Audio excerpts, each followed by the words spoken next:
भारत सेवाश्रम में रात्रि विश्राम करने के बाद अब हम जा रहे हैं गुरु गोरखनाथ धाम की तरफ। गुरु गोरखनाथ मंदिर के अंदर अगर आप अपनी गाड़ी लेके आते हैं तो पार्किंग की यहाँ उचित व्यवस्था है मंदिर के अंदर ही। तो ये जो पार्किंग है इसमें 10 रुपये की पर्ची कटी है और हमने अपनी गाड़ी को पार्किंग में लगा दिया है। परिसर के अंदर इस प्रकार से गाड़ी भर भर के लोग आ जाते हैं, कोई परेशानी नहीं होती है। मंदिर परिसर के अंदर गाड़ी लेके आने की जगह है, पार्किंग भी है। पार्किंग के सामने ही आपको इस प्रकार के छोटे छोटे स्टॉल बने हुए दिखाई पड़ेंगे। इन स्टॉल में नंबरिंग किया हुआ है 19, 20, 21 इस हिसाब से। तो ज़्यादातर तो स्टॉल इस समय बंद है, कुछ मेला वगैरह लगता होगा इसमें, तो उस समय ज़्यादा करके ये खुलता होगा। इस समय एक स्टॉल मुझे खुला हुआ दिखाई दे रहा है, तो वहाँ चलकर देखते हैं सुबह के समय कुछ वहाँ खाने पीने की वस्तु उपलब्ध है या नहीं है। अगर उपलब्ध है तो हमने क्या खाया वो मैं दिखाऊंगा। और बिल्कुल नज़दीक पहुँच गए हैं, लेकिन यहाँ तो कुछ ऐसा नहीं दिखाई दे रहा है। यहाँ खिलौने इत्यादि की दुकान है, तो अगर आपके साथ आपके छोटे बच्चे आए हुए हैं उनके लिए यह स्थान बहुत ही उचित रहने वाला है। देख लीजिए सारे स्टॉलों में एक यही स्टॉल खुला हुआ है। मंदिर परिसर के बाहर लाइन लगा के बहुत सारी दुकानें हैं जहां पर से आप प्रसाद खरीद के मंदिर में प्रवेश कर सकते हैं। लेकिन मुख्य जो बात है वो मैं आपको बता दूं, किसी प्रकार का कैमरा गैजेट इत्यादि नहीं लेकर जा सकते। तो मैं तो कैमरा लेकर आया हूं, माइक भी है मेरे पास, तो इसे मुझे गाड़ी में रख कर आना पड़ेगा। तो गाड़ी में रख कर आऊँगा, उससे पहले मैं आपको बता दूं बहुत ढूंढने के बाद एक दुकान मिली है।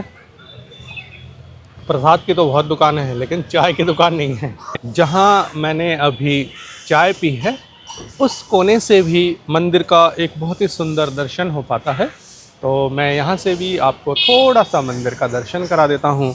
मंदिर का दर्शन हमेशा ही मन को शांति देने वाला, बुद्धि को शुद्ध करने वाला होता है। इसलिए मंदिर का दर्शन जीवन में जिस कोने से भी हो सके उस कोने से सभी को करना चाहिए। जितने भी सनातन धर्म को मानते हैं, सनातन धर्म में आस्था रखते हैं, उन सभी बंधुओं को जितना हो सके, जितना ज़्यादा हो सके मंदिर का दर्शन करना चाहिए और मंदिर में आके दर्शन करना चाहिए। और जितने भी वीडियोज़ होते हैं यूट्यूब इत्यादि पर, ज़्यादा से ज़्यादा धार्मिक जो वीडियोज़ होते हैं वहाँ जा कर के मंदिरों के, देवताओं के और दिव्य पुरुषों के दर्शन करने चाहिए।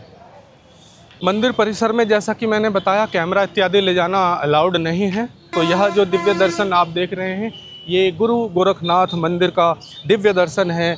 गुरु गोरखनाथ जी के नाम पर ही यह जो शहर है उस शहर का नाम गोरखपुर रखा गया है। तो यह दर्शन आप कीजिए और गोरखनाथ जी का आशीर्वाद प्राप्त कीजिए। अब मैं कैमरा रख कर आऊँगा अपनी गाड़ी में और उसके बाद मंदिर परिसर में हम जाएंगे दर्शन करने के लिए। कैमरा तो नहीं ले सका लेकिन मैं अपना मोबाइल लेकर आया हूँ। सभी लोग मोबाइल से यहाँ पर वीडियो ले रहे हैं, फ़ोटो ले रहे हैं। तो अगर आपके पास टॉप क्वालिटी मोबाइल है तो आप भी बहुत शानदार वीडियो अंदर बना सकते हैं। मंदिर में प्रवेश करते ही बहुत ही सुंदर हमारे को दर्शन होते हैं गुरु गोरखनाथ जी मंदिर के। और जब हम इस मंदिर की तरफ धीरे धीरे आगे बढ़ते हैं तो हमारे सामने तो शुभ दर्शन मंदिर के होते ही हैं। साइड में एक छोटा सा यहाँ पर पॉन्ड बना हुआ है जिसमें हमारे जो बच्चे हैं या बहुत अच्छे प्यारे प्यारे जो हमारे मित्रगण आते हैं वो यहाँ पर बोटिंग की व्यवस्था है। इस ताल में आप बोटिंग कर सकते हैं। पहले हम मंदिर के दर्शन करके आएंगे, उसके बाद मैं आपको थोड़ा इस जो पौंड का भी वो दर्शन अवश्य करवाऊंगा। मंदिर के सामने ही नंदी जी महाराज अपने लक्ष्य की तरफ देखते हुए आप किसी भी शिव मंदिर में जाएंगे तो इसी प्रकार नंदी महाराज के दर्शन होंगे। और नंदी महाराज के कानों में जब आप अपनी व्यथा कहेंगे या अपनी इच्छा प्रकट करेंगे तो नंदी जी महाराज भगवान तक आपकी बात पहुंचा देंगे। ऐसी हम सभी सनातनियों की मान्यता है। मंदिर परिसर के दाहिनी ओर हनुमान जी का बहुत ही सुंदर एक मंदिर बना हुआ है जहां पर जाकर के भी आप हनुमान जी के पावन दर्शन प्राप्त कर सकते हैं। मंदिर की ओर पीठ करके फ़ोटो लेना मना है ऐसा लिखा हुआ है और ये हमारी अच्छी मान्यताएं हैं, सभी को ये मानना ही चाहिए। गुरु गोरखनाथ मंदिर परिसर में धुना साहब नामक एक पवित्र स्थान है। मान्यता यह है कि यह अखंड धुना या अखंड ज्योति स्वयं गुरु गोरखनाथ जी ने त्रेता युग में प्रज्वलित किया था और तब से लेकर आज तक यह निरंतर जल रहा है। नाथ योगियों के लिए यह अग्नि तपस्या, साधना और पवित्रता का प्रतीक है। इस धुने से प्राप्त भस्म को अत्यंत पवित्र और चमत्कारी माना जाता है, जिसे भक्त श्रद्धा से प्रसाद के रूप में माथे पर लगाते हैं। धूना साहब के ठीक बगल में एक विशाल बट वृक्ष खड़ा है और जब हम इस बट वृक्ष की ठंडी छाया में खड़े होकर पूरे मंदिर परिसर को निहारते हैं तो मन में एक अद्भुत भाव जगता है। ऐसा लगता है जैसे हम किसी मंदिर में नहीं बल्कि स्वर्ग में आ गए हों। चारों ओर शांति, दिव्यता है और हर सांस में एक अलग ही आध्यात्मिक अनुभूति महसूस होती है। गुरु गोरखनाथ मंदिर परिसर में कई सुंदर और भव्य भवन बने हुए हैं।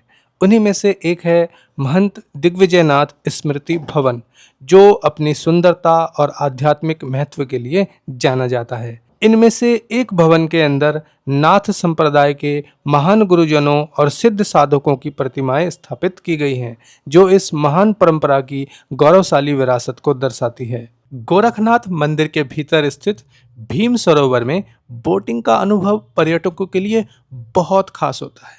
यह सरोवर काफ़ी बड़ा है और इसके चारों ओर हरियाली और मंदिर का सुंदर दृश्य दिखाई देता है।